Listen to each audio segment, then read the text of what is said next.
Dunia sepak bola Indonesia ternyata punya legenda yang diakui langsung oleh FIFA, dia adalah Andi Ramang.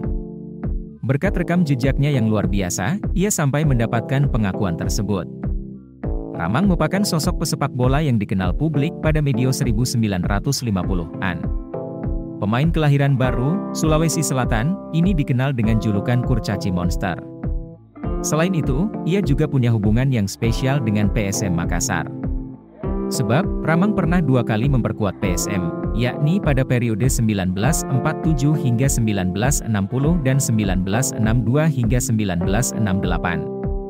Berkat kepiawaiannya mengolah si kulit bundar, Ramang pun mendapatkan pengakuan khusus oleh FIFA.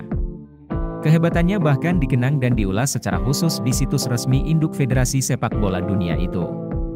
Salah satu yang dibahas ialah penampilannya bersama Indonesia di Olimpiade 1956 di Melbourne.